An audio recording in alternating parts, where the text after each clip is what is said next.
Сағат ибн Абу Ваққас мысалы, мен дейді дінді, исламды қабылдаған кезде сөйтіп анам, ойламадым дейді, анам маған үлкен қиыншылық болады деп дейді. Ана бұрынғы бойына сіңіп кеткен дейді, бұрынғы сана сезім дейді. Анамды мүлде көре алмай тұрмын дейді, көз алдымда тұр. Анашым десем түсінбейді дейді. Балам, мына Мұхаммедтің дінін тастайсың. Әйтпесе мен тамақ ішпеймін, су ішпеймін, сөйлеспеймін, өлем деп жаңағы нәрселерді айтады. Сосын халық саған айтады сыртқа шыққаннан кейін, өз анасын өз өлтірген Сағатты қараңдар депті. Ойлаңыз, ана сынақ қандай отыр. Сосын осы сахабаларда ана бізбен ата-аналардың арасында шыққандай мінездер шықпаған, ол анашым деген ол. Қараңыздар. Я умма, анашым, мен тастай алмаймын мына дінді. Хақ қой мынау. Содан анасы ішпейді тамақты. Сағат қиналады. Дін жаңағы хақ пен анасының жаңағы сұрап жатқан нәрсесі таста деген. Не бұл? Сосын аталы аяттар түсірген оған дейін. Уассайнал инсана биуалидейхи хусна. Сол кезде біз адам баласына, өзінің ата-анасына жақсылық жасауын өсиет еткен едік деген. Сол аятты желеуге болады да анасы айтады. Көрдің ба? Өзің айттың ғой Құранда, ата-анаңа жақсы бол, мейірімді бол деп. А сен мені өлтірейін деп тұрсың. Қатты қиын болады. Құраннан үкім келмей сөйлей алмайды, әрекет жасай алмайды олар. Сосын аят түседі. Фаин жахадака литушрика бима лайса лака бихи илмун.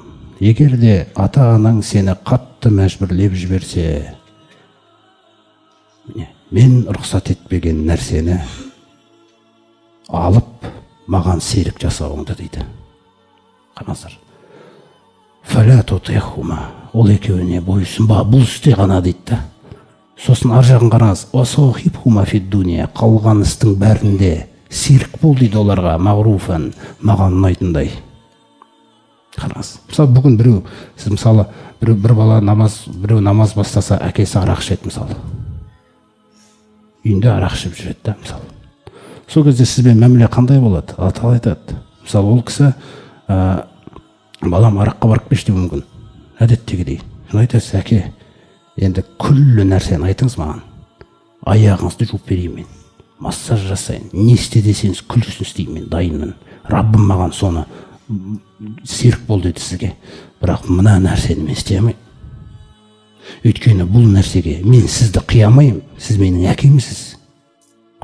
Наған қимайым мен сізді. Міне, осы нәрсені түсіндіріп айту керексіз. Харам деген сөз керек жоқ ол жерге. Мен қимайым сізді мына жаман нәрсеге. Мен көре алмайым, әкемді көргім келмейді мына нәрсемен бірге. Әкем деп сондай ғана сөйлеңіз дейді оған. Сосын сол проблемадан кейін үйіңнен шықсаң, түрлі мұсылмандар болады.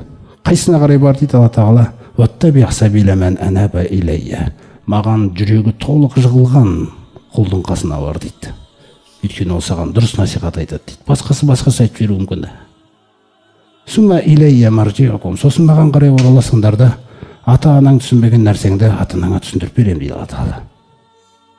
Көрдіңіз ғой. Осындай нәрселер сағатқа сосын анасы айтады.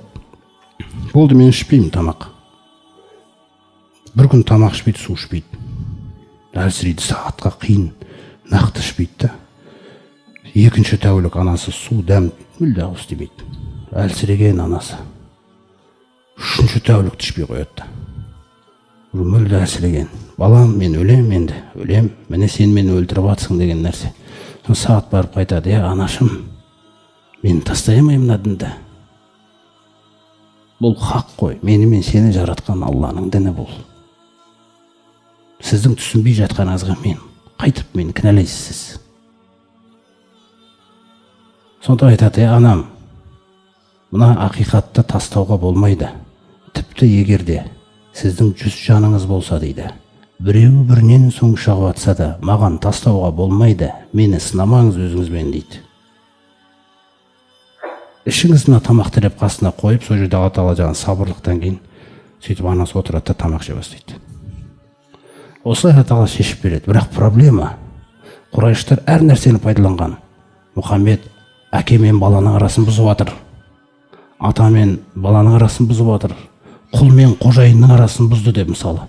Билал иманға келді да, ешкім ойламаған оған дейін құл сондай тәуелсіз түрде сөйлейді деп та, Раббым менің Алла, мысалы. О Билалды күні түні сүйретеді далада, күннің астына қақтайды. Өмір бақи дейді, адамға құл болып келген мен дейді, қалған ғұмырымда Құдайға құл болмайым ба мен? Алладан басқа тәңір жоқ деген сөзді айтпаймын дейді мен.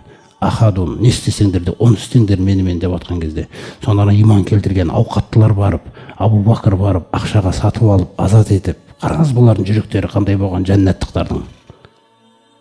Қандай қиыншылықпен келген бұл нәрсе.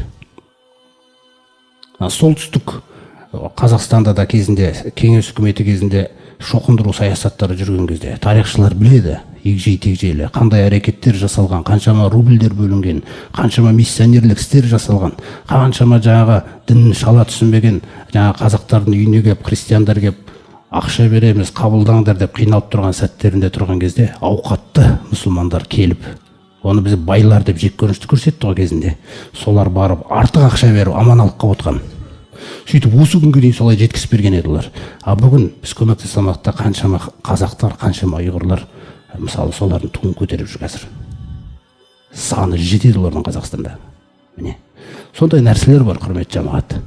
Тарихмен, өзіңіз жағдай, айналаңызбен қоса өмір сүрмесеңіз, тек өзіңіз деп өз намазыңызбен жүре берсеңіз де, ол мысалы бола бермейді көп нәрсе. Айналаға жаңағы пайдалы болуға тырысу керексіз.